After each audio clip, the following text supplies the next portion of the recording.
Action.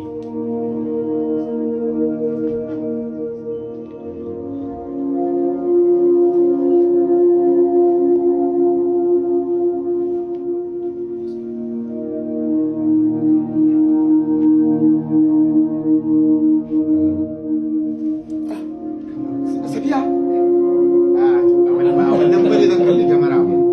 Sai a ƙara zan kalli kyamara. Wato duk lokacin da muke ɗaukar shirin garwashi muna kuka muna ta muna shan wahala, ashe wahala da rubiya tana cikin rudani. Dan da kuke gani behind the scene ne na gida ma na ce bayan an haska fim na zan kama ku shi gani. Cikin dare muka wannan aikin sai da motar ruwa guda ta ɗan kwana-kwana ta ƙare akan wannan jarumar ta Zara Diamond da mu baki ɗaya. Wato a wannan lokaci na sara wannan jarumar Zara Diamond kusan tankar wani sai ta ƙare ta wanda sai na sara wa darakta na sara kuɗin da ni ga baki ɗaya. Wani aiki ne na jin da ban taɓa gani an yi shi ba, ni dai shi ne na farko da na fara gani an yi a yanzu a Kannywood. Ban sani ba ko an yi a baya a wannan lokacin, a yanzu na ga an yi shi. Wato mutum ya ce zai ƙirƙiri ruwa, ya ce zai ƙirƙiri ruwa, ya ƙirƙiri wani abu baya na ubangiji, wato abu ne mai wahala, abu ne mai wahala. Tabbas mun sha wahala a wannan scene din, kowa sai da jikin shi gama. Ina jin jarumar na sai ta kwanta a asibiti a lokacin. Darakta kwarawar sanyi shi ma sai da mara ta kama shi, kowa a nan sai da ya jiga ta. Kun gama nan haka ake ta zuba wannan ruwan, darakta ya kai ya kawo, ya kai ya kawo. Ana scene din nan ga wani abu na shooting da ake a wurin ɗaukar scene, a je a dawo a ce a sake, a je a dawo a ce a sake, reshooting, retake, wane ne. Haka muka carko-carko a cikin unguwar Zubar ana wannan abun.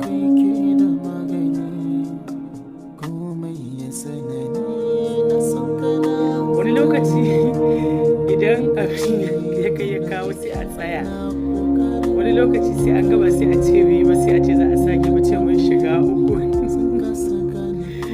Nan lokacin da darakta yake ta bada umarni ga ɗan sahu, shi kanshi ɗan sahun sai da aka bar da wanda muka yi a cikin gida. Jaruman nan ta sha ruwa Zara Diamond, da ƙarshe fa kafafuwan ta rikewa suka dankare, ta kasa taka, ta kasa tafiya. Kun ganta nan ruwa ne nan gabaki ɗaya, wannan ruwan fa namu ne ba na ubangiji ba ne, da artificial ruwa ne muka yi. A nan gurin ne kafata ta dankare, ta kasa tafiya, ta rike kai ta kasa tafiya. Sai na zo da mata massage na mulmula mata kafar, sannan aka samu jini ya dawo jikin kafata saboda ruwa guda, tanka guda ake cewa ko trailer guda ko me zance, sai dai kare akan wannan jaruma. Gaskiya mun yi kokari a wannan aiki namu, na yaba mana, kuma ni ma mutane na fatan za ku yaba mana.